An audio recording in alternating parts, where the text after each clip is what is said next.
it through until this part of the day. Last but not least, we have a message from an incredibly inspiring speaker, Jeremy Heimans, who is a movement builder, a best-selling author, has been a leading advocate since the age of 10. He was really one of those young people that was marching in the streets, first anti-war, and then really focused on climate and justice issues. And so Jeremy co-wrote a book several years ago called New Power, which is really looking at the transition of how individuals can collectively get together to drive change. And so I asked him to create a presentation really looking at how we can leverage new power to move the needle on the social issues that we discussed at the conference today, namely climate justice, health equity, and shared prosperity. And so with that, I leave it with a fantastic presentation from Jeremy, and I look forward to hearing your thoughts at the end.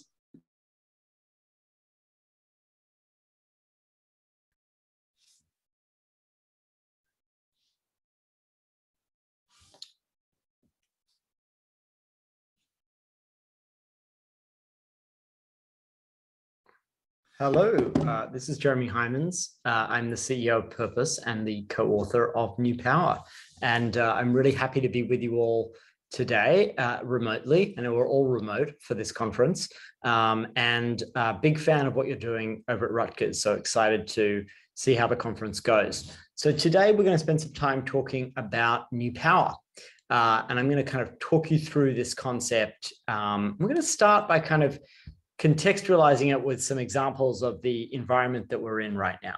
So we're going to start with the moment that we've all been living through for the last two years now, more than 2 years, right? And this is the COVID moment, the biggest public health emergency of our time, and the kind of conflict that we're seeing between public health authorities who have the resources, the power, the expertise, at least on the surface, and these very well-organized anti-vaxxers. And these anti-vaxxers are a powerful community of highly mobilized, very active people spreading disinformation, who passionately, in some cases, believe that disinformation, and who have formed these very close-knit communities. And even though they are not very large in number, they have convinced many, many more people to pause, to be hesitant, to be concerned about taking vaccines, which has had a huge impact on the trajectory of this crisis that we're all living through and our ability to actually move past that crisis. And the next story is the story of Wall Street. Now, we all lived through this just a couple of years ago as well, which was this very curious moment when the establishment of Wall Street, who had counted on their own power for so long and been so sure of that power, were challenged by a very well-organized, but again, completely decentralized group of people who decided one day through this Wall Street Bets subreddit that they were going to start bidding up certain stocks like the GameStop stock, and completely upend the rules that Wall Street thought they could count on. These guys were effectively not playing by the established rules. They were messing with the algorithms that the big banks could count on. And in doing so, they managed to have a massive seismic, kind of very disruptive impact on that market. And then this third story, of course, is a familiar story. On the left, we have Harvey Weinstein. So Harvey Weinstein, of course, not much fun to talk about, but was really the most powerful man in Hollywood for many, many years. At the beginning of our book, we describe a survey taken of the people most thanked in the history of the Academy Awards, and tied for first place with Harvey Weinstein was God. Right. So Harvey really understood power as currency, right? The more of it you have, the more powerful you are. He used that power pretty ruthlessly to punish his enemies and to reward his friends and protectors. Now, in contrast, you've got the Me Too movement. The Me Too movement a very different form of power. So if you think of Harvey's power as currency, then the Me Too movement was more like power that worked like a current, like a surge of energy. It got more powerful the more people participated. And this movement sort of changed as it moved through the world, as it moved through industries. There wasn't one leader like Harvey sitting atop a hierarchy, but actually many leaders who emerged and kind of harnessed the energy of that movement, which brought about and continues to bring about a lot of social and cultural change, but in a very different way to the way that Harvey exercised power. So if we take these three stories, right, the story ultimately of this movement, Me Too, that actually toppled this titan of Hollywood, Harvey Weinstein, the story of this clash between experts, public health authorities, and these very well organized but small in number anti-vaxxers. And ultimately the story of this essentially this band of self-organized, decentralized traders who got in the way of these much more established institutions. These are all versions of the same story, right? And it's a story that we're living through every day in different ways. And that's what we call the contrast between old power and new power. So if you think about that power again, old power is that power that is based on what you know, what you have, what you control, that nobody else does, right? It's held by a few, it downloads, it commands, it is leader-driven. It tends to thrive in ecosystems that are closed and proprietary. New power is that power that is based on the energy of crowds. It works more like a current. It's based on what is uploaded, what is shared. It is open and participatory, right? Here's another way to think about that difference. This, of course, is the #1 video game of the 20th century, Tetris.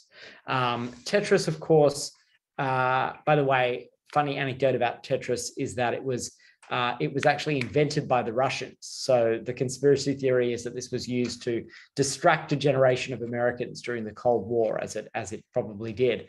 And so Tetris really as a metaphor for old power, right? Think about it. It was a block-based game. These blocks are falling on your head. Your job is to sort them into neat rows. They get faster and faster until they eventually overwhelm you. You can't win Tetris, right? It's you versus the system, and you lose, right? In the game of Tetris, ultimately. This, of course, is Minecraft. Minecraft is the #1 video game of the 21st century. Think about this as a metaphor for new power, right? It's also block-based, like Tetris, but everything in Minecraft is built from the bottom up by its users, right? The way you get ahead in Minecraft is that you essentially build things with other people. You'll find whole worlds, real and imagined, in this Minecraft universe. So if you imagine for a minute that you are a kid, right, that is, essentially all day playing Minecraft, right, a kid that is inhabiting this world, right? What's going to be different about your expectations around how you get to participate, how you get to shape the world, right? It's going to be different about your values and your relationship to institutions and how dependent you feel on those institutions. And that's really where we get to this contrast between what we call old and new power values. So if we look here, you think about governance, right? This clash between more formal, more representative governance and more informal opt-in governance. The values of competition, you think about Wall Street, the 1980s, that kind of sense of competition being a norm and end in itself, right? Whereas these norms in new power are much more around the intrinsic benefits of collaboration. Transparency is a word we hear many organizations use today. They don't always mean it, but this ideology now that people expect everything to be open and transparent in ways that in the 20th century, people would do their own deals behind closed doors and gentlemen made those agreements and then they walked out. And that was the way business was done, right? And that breakdown of those things is an important shift. The shift from essentially this belief in expertise, right? That's such an interesting kind of reflection on what's been happening on many issues, including COVID and on climate and other things, is this challenge to expertise. Remember when the Brexit campaign happened, one of the ways that the Leave campaign really undermined the Remain campaign was to say, we've had enough of experts. Stop listening to these economists telling you that this is going to be bad for the economy, right? So the role of experts today in this new power world, where information is democratized, where everybody can become an expert, even though they're often not, really raises the stakes for expertise. And finally, affiliation, loyalty, etc. Right? People's connection to institutions, their sense of belonging to them for a long time, enduring relationships, memberships for many decades, being replaced by more conditional, more short-term affiliation, but often more participation, right? Because the opportunities to participate are so much more today.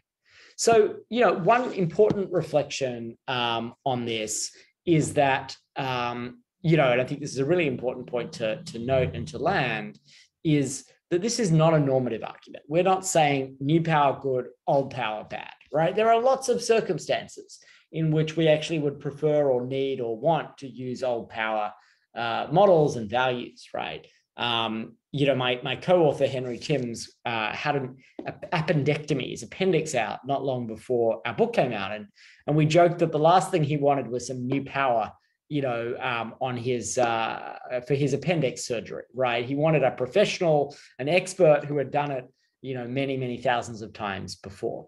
So it's important to understand that this work is about understanding and becoming competent in new power values and models, and then really figuring out how to get the best of both. And that's an important theme of our work. So in our analysis, which we initially published in Harvard Business Review, we started with a framework that we call the New Power Compass. And this basically plotted organizations in the world today along two axes. So on the values axis, you've got old and new power values. So does the organization map more to this left side that I showed you, or the right? And then on the vertical axis is the model.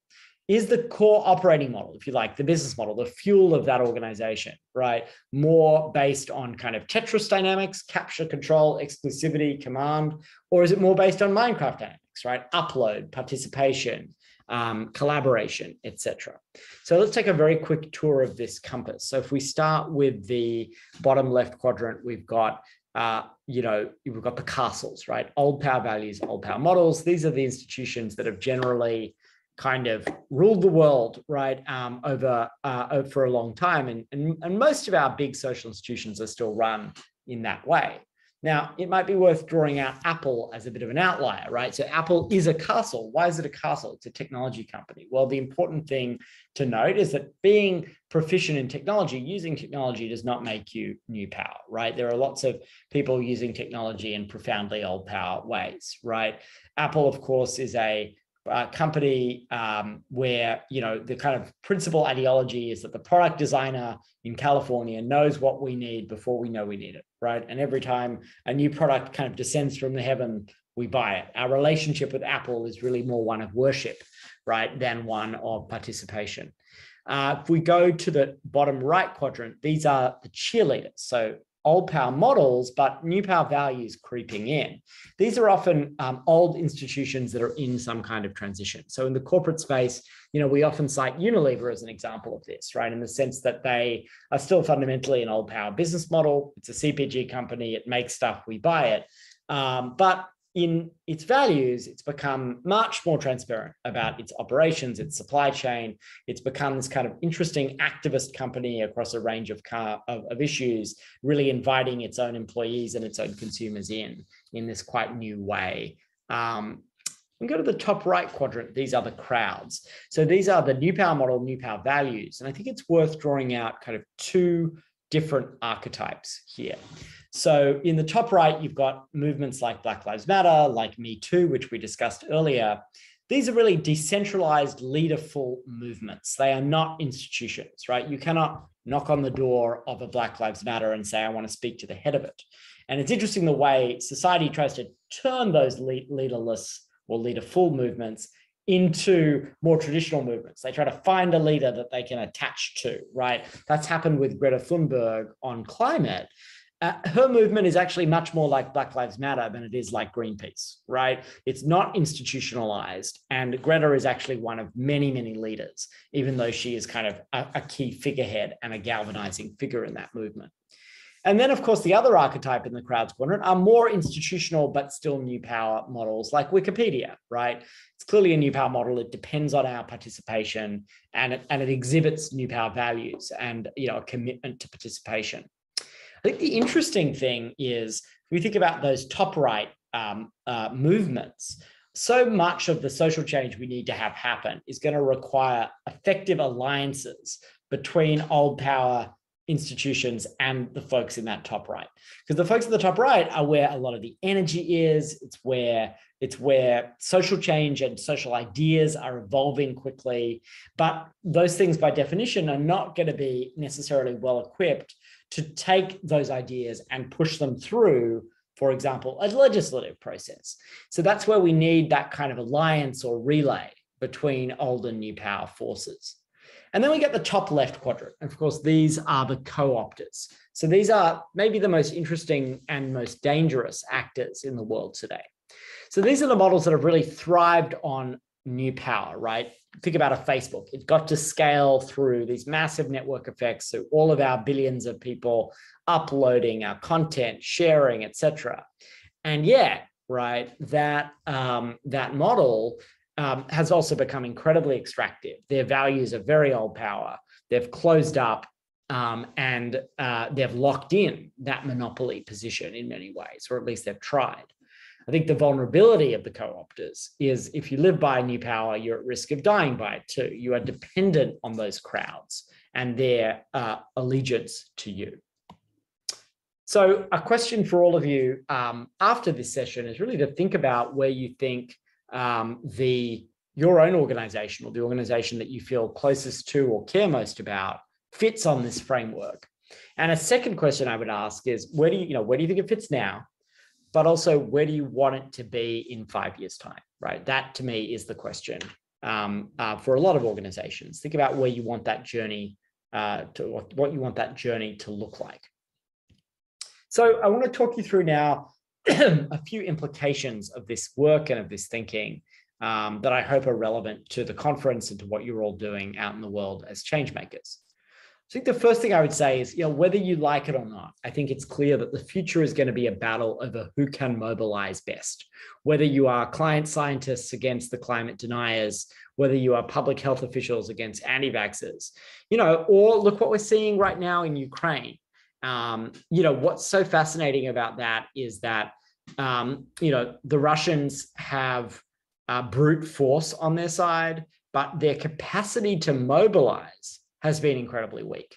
They have not been able to build support from certainly regular people around the world in general, and they've lost that kind of war of ideas. And the Ukraine folks are so effective at that, right? Zelensky, but not just Zelensky, the whole team, at spreading their ideas, at mobilizing the world in support of what they're of that struggle, right? As Russia and its own brute force, so far at least, has floundered, right? So, do not underestimate the power of that capacity to inspire and mobilize a crowd, right? And the way that is shifting the dynamics of this conflict that we're all living through right now, and the horrible abuses that are being perpetrated against the people of Ukraine.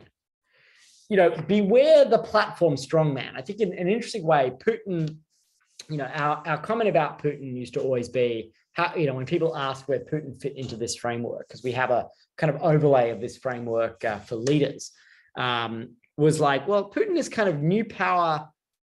He's old power at home, new power abroad, right? And in that we meant that his sophisticated disinformation efforts, which of course continue in this conflict, and his attempt to and successful influence on the 2016 presidential election here in the US, et cetera, that his capacity to mobilize in that way, right, and to have this army of trolls and others who are spreading that misinformation and disinformation, very effective, but that at home it was all kind of, it was all locked down, right? And now what you're seeing in a way is his new power, his old power everywhere, right?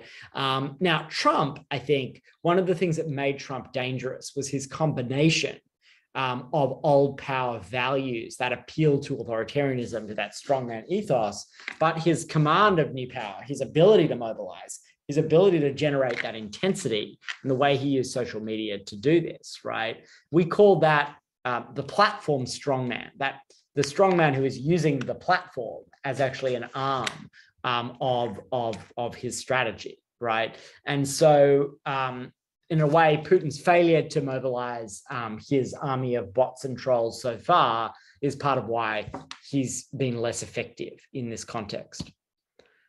Beware also the participation farms. These are the platforms like Facebook that we talk about that are basically stoking and providing the basis for this. And I think one of the big debates that's going to be coming to everybody in the next few years is how do we fundamentally change the role of these platforms? And how do we imagine decentralized alternatives to these platforms that are better?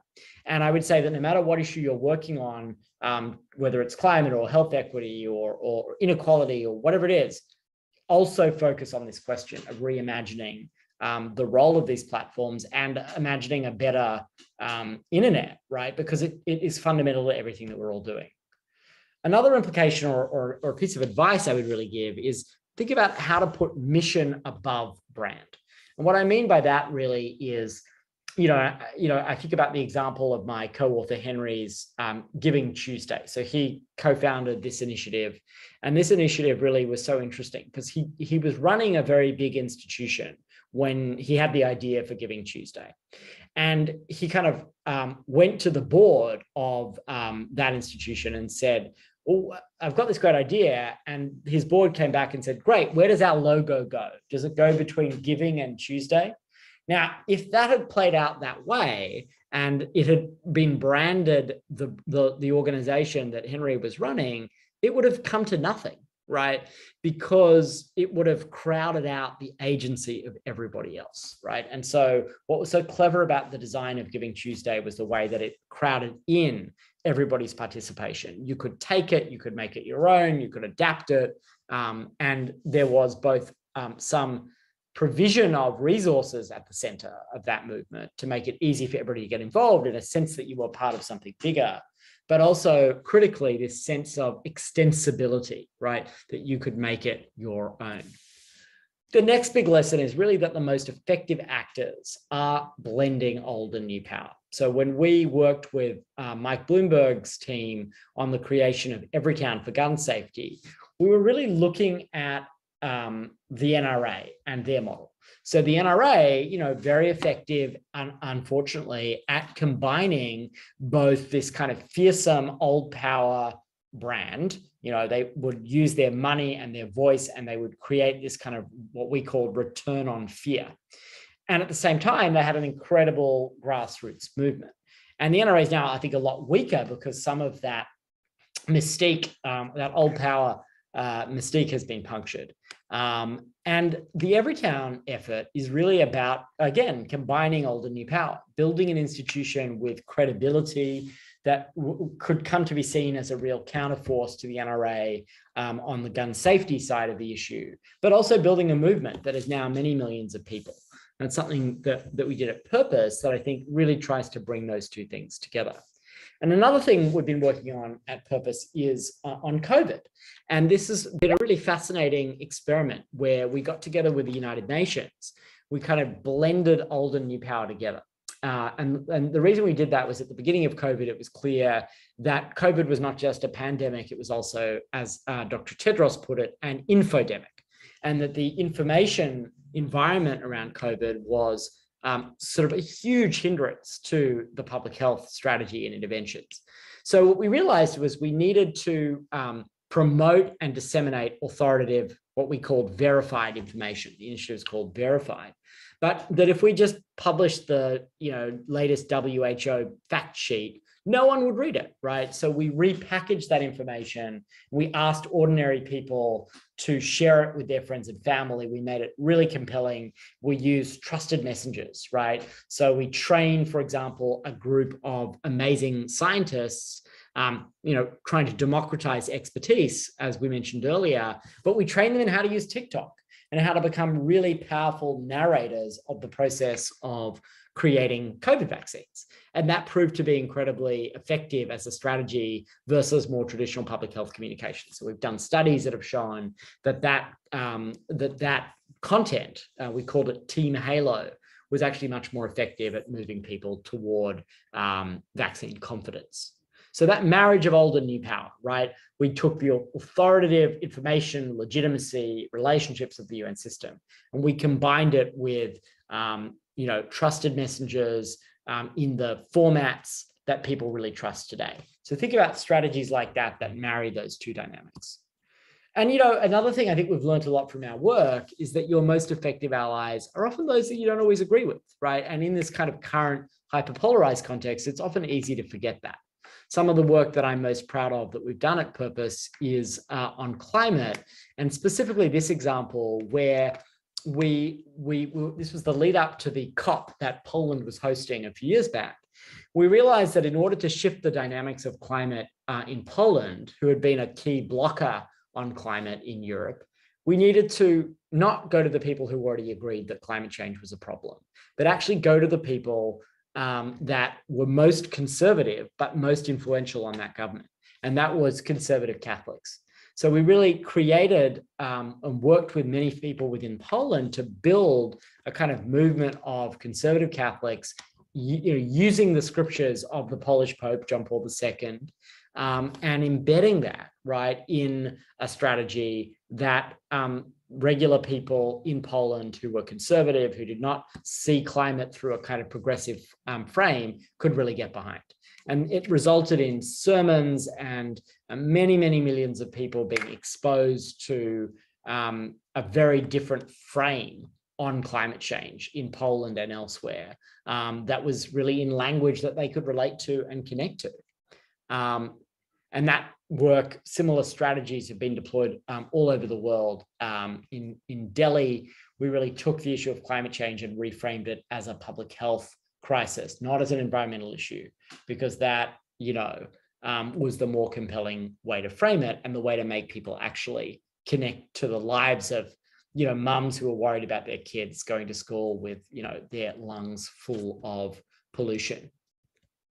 And so I want to leave you just with this message. We're living through this enormous crisis now in Ukraine. And one of the things that we worked on at Purpose was the Syria campaign and promoting and helping the world see the humanity of Syrians through the work around the White Helmets and their story as volunteer search and rescue workers.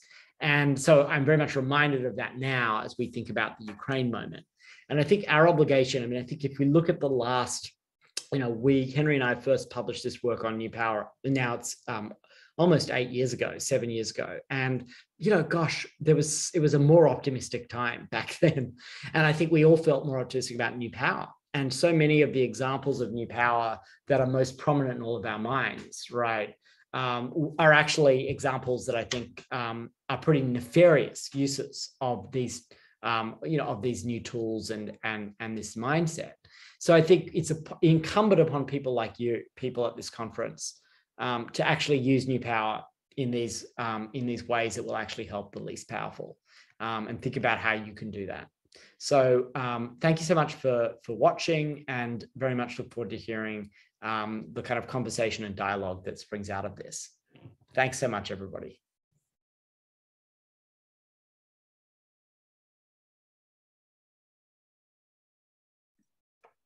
Wonderful. Well, on that inspiring note, I would like to thank you all for attending this day. It has been incredibly inspiring hearing from some of the world's leading voices on these issues, people that deeply care about these issues, that came virtually to step into our world and our context at the RICSI in order to influence this audience. And we hope that you're able to join us for future events. And we'll also be recording the entire conference, so it will be up on YouTube in the coming weeks. If you'd like to share the sessions with anybody else, you're very welcome to. Tomorrow we'll be sending a note with links to information regarding all the speakers, their books, their podcasts. And so if you're interested in digging deeper, you're very welcome to do so. Thank you again for joining. It's been a fantastic conference and really appreciate everyone's time.